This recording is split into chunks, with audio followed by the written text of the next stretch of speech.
Glória a Deus, seja muito bem-vindo, meu irmão, seja muito bem-vinda, minha irmã. Vamos iniciar mais um estudo da revista da Escola Bíblica Dominical Lucas, o Evangelho do Filho do Homem, e já estamos na nossa 12ª lição, cujo tema é Julgamento, Morte e Sepultamento de Jesus. Seu texto áureo diz: o povo estava ali e tudo observava, porém as autoridades zombavam e diziam: salvou os outros, a si mesmo se salve, se é de fato Cristo de Deus, o escolhido. Está lá em Lucas capítulo 23, do versículo 35. E a leitura e a verdade prática, ela diz que por amor Jesus sofreu morte cruel para que tivéssemos vida abundante. A revista a lição ela tem 3 unidades, e a primeira unidade a gente vai ver a respeito do Filho do Homem nos tribunais, a segunda unidade, o Filho do Homem na cruz, e a terceira unidade, o Filho do Homem nos salvou. A lição também tem 3 objetivos que devemos alcançar ao longo da lição. Primeiro é declarar que a salvação nos foi concedida pela graça. Então a salvação que o Senhor nos concedeu não foi por mérito nosso, não foi porque nós merecíamos, mas sim pela graça, um favor imerecido. Segundo objetivo, declarar que o sacrifício de Jesus foi completo e santo. O sacrifício de Jesus na cruz do Calvário nos deu vida em abundância. Foi um sacrifício completo e santo, um sacrifício específico, separado. Terceiro objetivo, declarar que a salvação não é mérito de obras humanas. Então ninguém pode fazer algo para merecer essa salvação. A salvação não é mérito humano. Alguém que possa se declarar que agora eu mereço essa salvação. Não, ninguém pode e ninguém é merecedor. A salvação, ela é pela graça do Senhor Jesus a toda a humanidade. Eu sou o evangelista Sérgio Cordovil e já gostaria de agradecer a você, meu irmão, a você, minha irmã, cooperadores com o nosso canal, aquele que se inscreveu, aquele que deixa o seu like, aquele que acompanha cada lição aqui ministrada, e também gostaria de agradecer a você, meu irmão, que passa por aqui, observa, nos prestigia, assiste nossos vídeos de forma eventual. Nosso muito obrigado, que Deus possa abençoá-los grandiosa e poderosamente. Se você pudesse se inscrever no nosso canal, isso iria contribuir bastante, iria fazer com que a palavra do Senhor fosse propagada mais e mais. A introdução da revista vai mostrar que Jesus ele foi fiel até o final do seu propósito. Ele levou seu propósito até o fim. Ele sofreu por cada um de nós inocentemente. Ele era a figura encarnada da própria misericórdia de Deus para cada um de nós pecadores. E até o final, até o seu último suspiro, Jesus, ele nos amou. A primeira unidade vai falar a respeito do Filho do Homem nos tribunais. Os tribunais agora, Jesus sendo julgado. A gente vai observar que Judeia, Jerusalém, toda ela era dominada por Roma. E Roma era quem decidia quem era culpado e quem era inocente, quem morria e quem vivia. A gente vai observar aqui a respeito do tribunal de Pilatos, fazendo referência aí ao versículo 1 do capítulo 23, e diz assim: levantando-se toda a assembleia, levaram Jesus a Pilatos.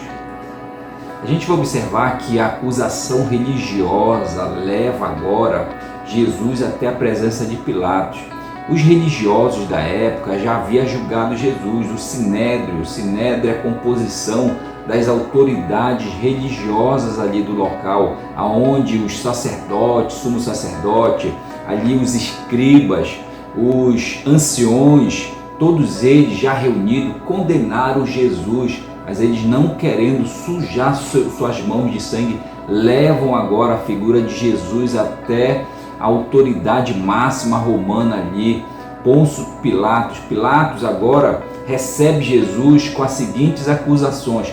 Primeira acusação, que ele estava pervertendo a nação. Segunda acusação, estava proibindo o pagamento de tributos. Terceira acusação contra Jesus, estava dizendo ser o Cristo, o Rei dos Reis, o Rei dos Judeus. Então agora ele está sendo julgado, ele vai ser julgado por Pilatos com relação a essas acusações. E a gente vai observar que Pilatos não se deixa intimidar pelo Sinédrio.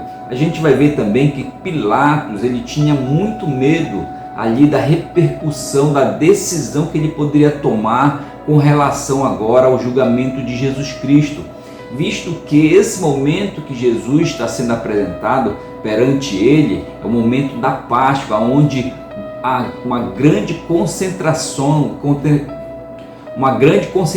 de judeus vai até agora ali a Jerusalém para acompanhar as festividades da Páscoa. E Pilatos agora não quer desagradar o povo judeu. Então Pilatos, ele interroga Jesus por horas e tem a plena convicção de que ele não é nenhum malfeitor e que não havia cometido crime algum. Ele estava muito receoso em tomar qualquer decisão com relação a Jesus para não desagradar os judeus. Então ele ficou sabendo que Jesus ele era galileu e então encaminha agora Jesus até a presença de Herodes. Herodes era aquele que era responsável pela região da Galileia. Então Jesus agora é enviado até a presença de Herodes.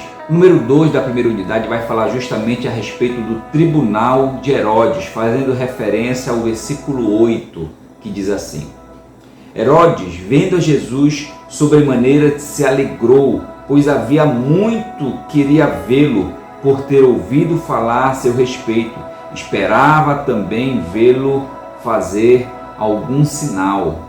Então agora Jesus está na presença de Herodes. Herodes, como a autoridade ali da Galileia, já havia ouvido falar muito de Jesus.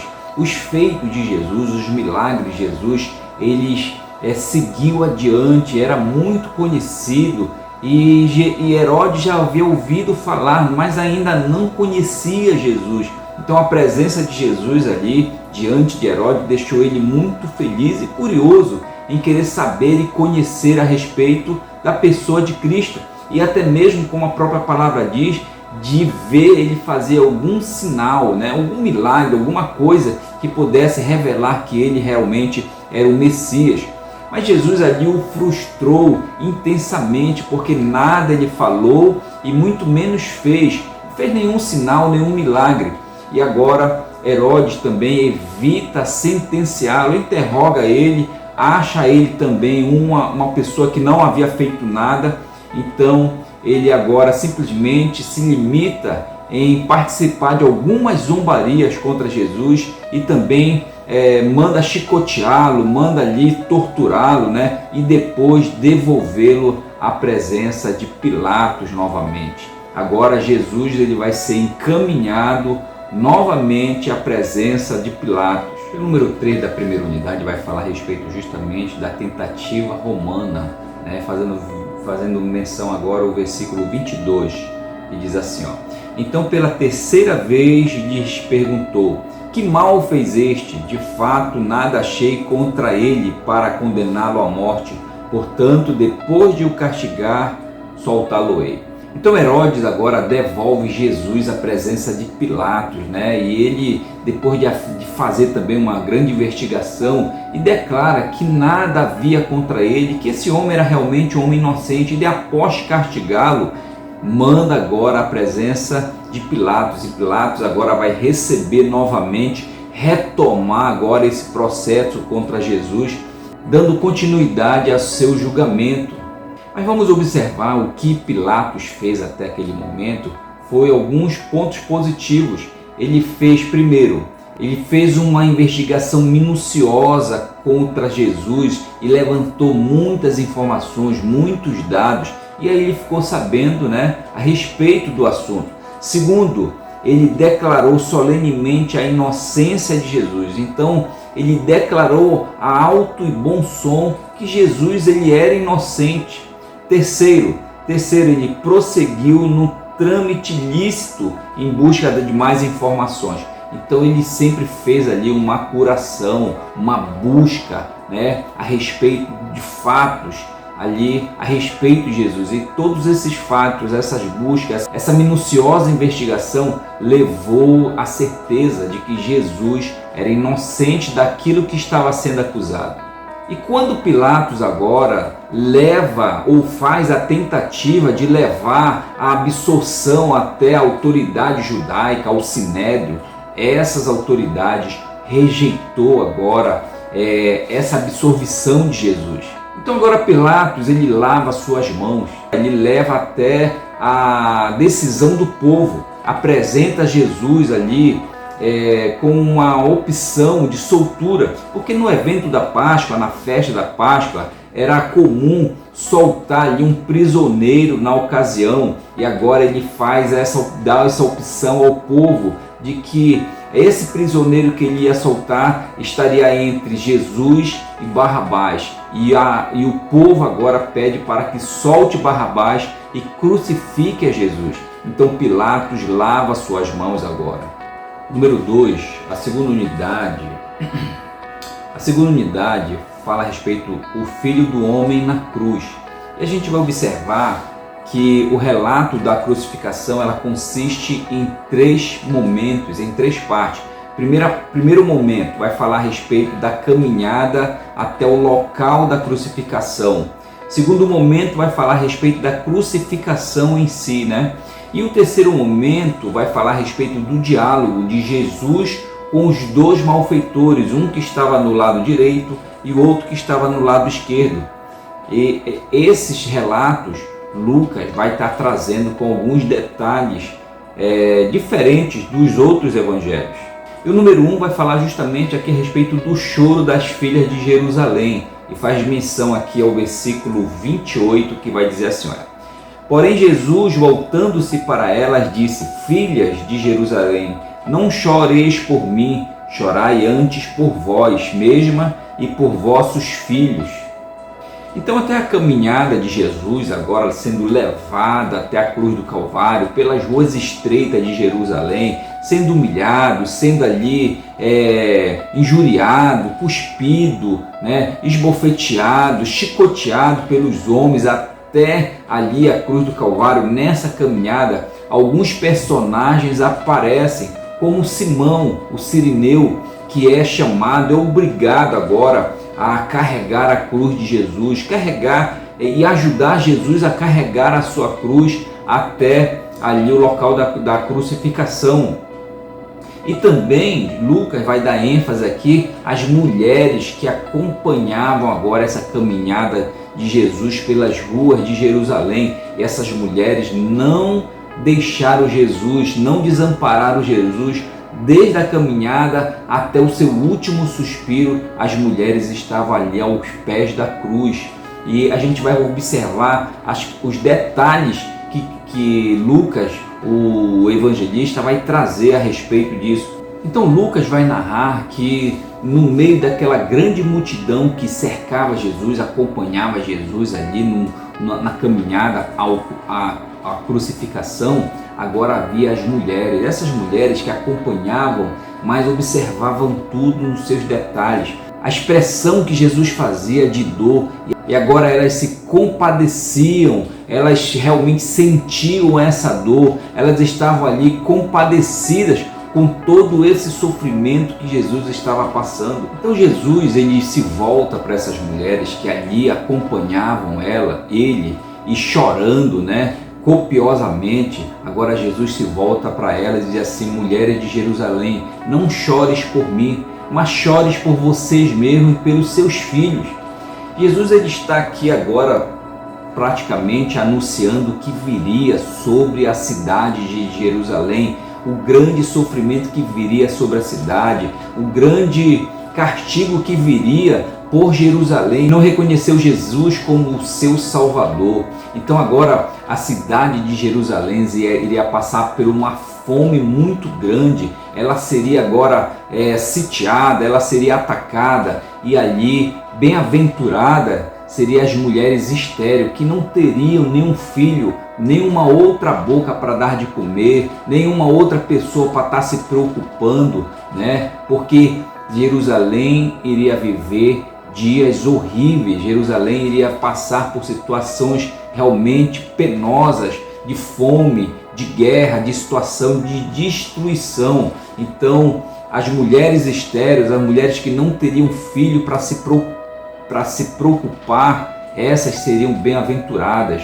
Segundo diz as Escrituras no Antigo Testamento, e isso aconteceu, e agora Jesus estava já advertindo essas mulheres. Então a cidade de Jerusalém iria passar por uma experiência tão horrenda, tão dramática, que as pessoas, durante o sofrimento, eles iriam pedir a morte para acabar de uma vez com esse sofrimento que eles iriam passar. E tudo isso está profetizado lá no livro de Oséias, no capítulo 10, no versículo 8. Então as palavras de Jesus para essas mulheres, uma palavra profética que iria acontecer, onde os filhos ali inocentes também iriam morrer, em virtude de Jerusalém ter grande culpa em função da condenação e morte do Filho inocente de Deus. O número 2 e o número 3 da segunda unidade, ele vai tratar a respeito, número 2, da crucificação, e o número 3 vai falar a respeito dos dois malfeitores que foram ali crucificados junto com Jesus.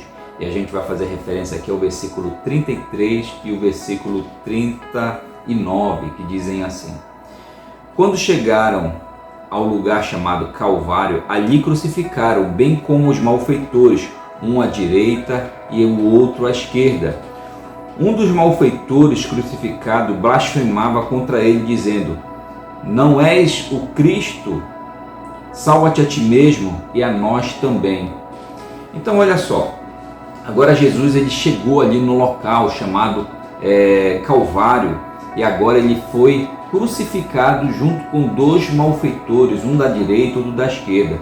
A gente vai observar que alguns detalhes aqui, a narrativa efetuada por Lucas, ele não dá detalhes a respeito de todo o enredo, ele foca em alguns aspectos e deixando outros de lado, outros que os outros evangelhos vêm narrando.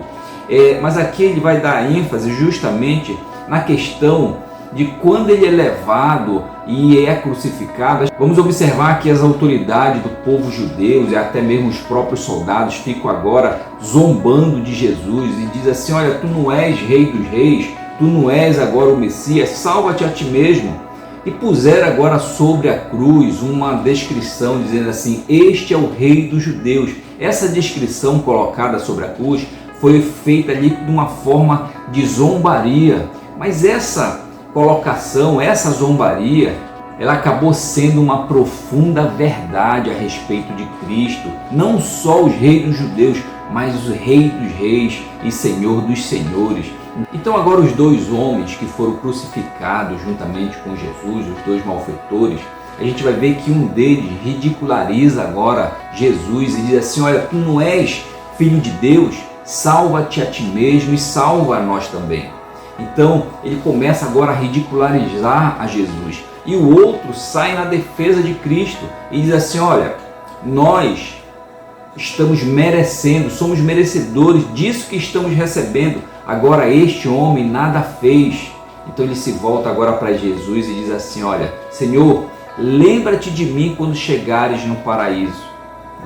Então esse homem se mostra agora, confessa que realmente é merecedor do sacrifício que está recebendo ali, de estar sendo pendurado ali naquela cruz pelo mal que ele fez, e ele se arrepende desse mal, e não só se arrepende, mas também reconhece Jesus como seu Salvador, se voltando para ele, dizendo assim: ó, Senhor, lembra-te de mim quando entrares no teu reino. Então Jesus agora ele se volta para esse homem e diz assim: olha, hoje mesmo estarás comigo no paraíso. Então a gente vai observar que Jesus ele declara agora que hoje mesmo esse homem estará com ele no paraíso. né? Então, eu queria também alertar aí aos professores que esse é um ponto de muita polêmica, muita controvérsia aí entre as denominações, principalmente aquelas denominações que acreditam que esse entendimento dessa frase de Jesus, ele não é esse entendimento de que hoje mesmo estarás comigo no paraíso.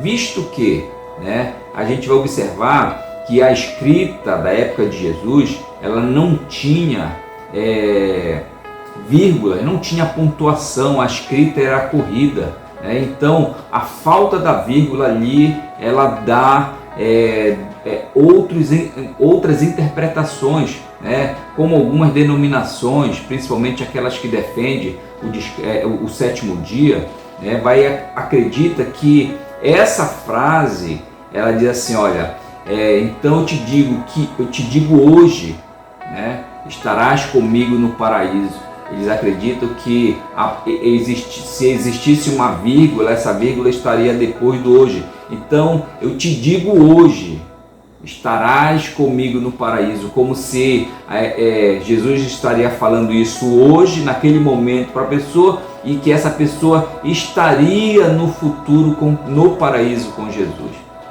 Mas nós, da nossa denominação, acreditamos, e isso daí seria interessante que você, professor, você professora aí da Escola Bíblica Dominical, apresentasse aí essa curiosidade, diríamos assim, para os seus alunos, com relação a esse diálogo e essa falta de pontuação na escrita aí da época, que faz ter esse entendimento aí duplo, mas que, no nosso entender, Jesus diz assim, eu te digo, hoje mesmo estarás comigo no paraíso. E quando eles ali morrem, sucumbem ali, automaticamente eles vão para o paraíso, e aquele malfeitor ali, arrependido, o ex-ladrão, também vai para o paraíso com o Senhor naquele momento. A terceira unidade vai falar a respeito do Filho do Homem nos salvou. A número 1 vai falar nas tuas mãos entrego o meu espírito, fazendo referência ao versículo 46. E o número 2 da terceira unidade vai falar a respeito do este homem era justo, fazendo referência ao versículo 47, que vamos ler agora. 46 diz assim, Jesus clamou em alta voz, Pai, nas tuas mãos entrego o meu espírito. E dito isto, expirou. E o versículo 47, vendo o centurião que tinha acontecido, deu glória a Deus, dizendo, verdadeiramente este homem era justo. Então aqui a revista vai apontar 4 diferenças entre o Evangelho de Lucas, esse que estamos estudando, para o Evangelho de Marcos. Alguns, enquanto um apresenta um aspecto, o outro vai apresentar um outro aspecto, um outro foco. E a gente vai ver a diferença aqui de alguns pontos levantados pela revista. O primeiro ponto vai falar a respeito de, em Marcos, o véu do templo se rasga depois da morte de Jesus. Enquanto que aqui em Lucas vai mostrar que o véu se rasga antes da morte de Jesus. Algo assim que o importante aqui a gente vai observar que o véu, na verdade, ele se rasgou. Se alguns momentos antes da morte ou alguns momentos depois da morte, isso é um detalhe que o narrador ali ele realizou. O segundo ponto é que Lucas ele omite o clamor de Jesus, e que se vê abandonado, Então Lucas ele não narra aquele episódio onde Jesus se volta, para o céu e diz assim, ó, Deus meu, por que me abandonaste? A gente não vê esse episódio em Lucas, e lá em Marcos ele apresenta esse episódio. O terceiro vai falar aqui sobre a alusão do Salmo 31, versículo 5, Está lá em Marcos, não apresenta. E quanto que o quarto episódio vai falar da exclamação aqui do soldado romano, que logo após a morte de Jesus ele faz. Então é diferente, enquanto que Lucas, aqui ele diz assim, olha, este verdadeiramente é um homem justo. Lá em Marcos, ele diz assim, olha, este verdadeiramente é filho de Deus. Então, são alguns pontos aqui que os evangelistas trazem aqui de maneiras diferentes, E aqui, por fim, vai mostrar a morte, né, como um sacrifício voluntário de Cristo. Em tuas mãos eu entrego o meu espírito. A gente observa que Jesus, ele não resiste, ele não tenta permanecer vivo, ele realmente se entrega, né, como um sacrifício perfeito. Entrega o Espírito agora na mão do Pai, na mão de Deus. A gente vai observar que a crucificação de Jesus na cruz do Calvário é algo singular e tão impactante que até mesmo um soldado romano ali, um centurião, ele mesmo sem professar a mesma fé judaica, sem professar a fé cristã, ele reconhece que Jesus, ele realmente é Filho de Deus. Ele professa com as suas palavras, dizendo assim: este aí verdadeiramente é Filho de Deus. Este aí é verdadeiro um homem justo, reconhecendo a divindade de Cristo. E também vamos destacar que as mulheres que em toda a caminhada de Cristo até a cruz do Calvário, a sua crucificação e até mesmo ao sepultamento, elas jamais afastaram os pés de perto do Mestre. Elas seguiam o Mestre e mantiveram ali, apesar da angústia, apesar da tristeza, sempre permaneceram fiel e leal a Cristo Jesus. É um exemplo que nós cristãos devemos seguir, né? Independente da situação, independente da circunstância, sempre devemos seguir Jesus, sempre devemos estar ali pronto a servir ao Mestre, independente da circunstância que vivermos. E o número 3 da terceira unidade vai falar a respeito do sepultamento de Jesus e faz referência ao versículo 53, que diz assim: e tirando-o do madeiro, envolveu-o num lençol de linho e o depositou num túmulo aberto em rocha, onde ainda ninguém havia sido sepultado. Então, agora José de Arimateia, um homem que é descrito aí pela palavra de Deus, pela Bíblia, como um homem bom, agora ele vai até a presença de Pilatos e reivindica o corpo de Jesus. Pede para que ele cuidasse ali do sepultamento ali de Jesus, do corpo de Jesus.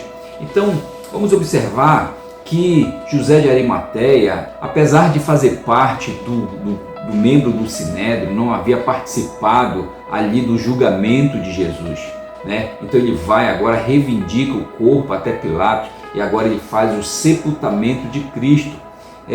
Geralmente os homens ali crucificados eram enterrados em valas comuns, mas agora Jesus ele é direcionado, encaminhado a um túmulo realizado ali, cavado em uma rocha, né?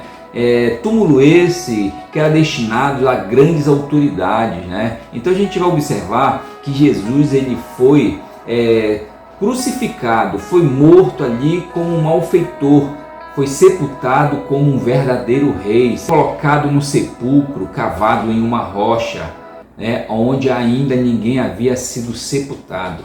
Um sepultamento realmente digno de um rei. Então já chegamos na nossa aplicação pessoal, que diz assim: todos os dias nossa vida deve ser um sinal de que o sacrifício de Jesus nos libertou da condenação.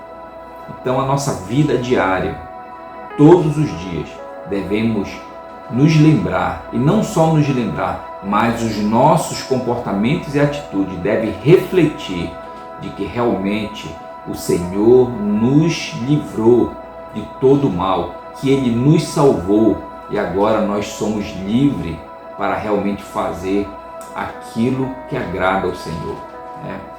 Que a mão do Senhor esteja sobre as nossas vidas, né? Nos protegendo, nos guardando, nos livrando de todo e qualquer mal. Essa é a nossa oração em nome de Jesus. Amém.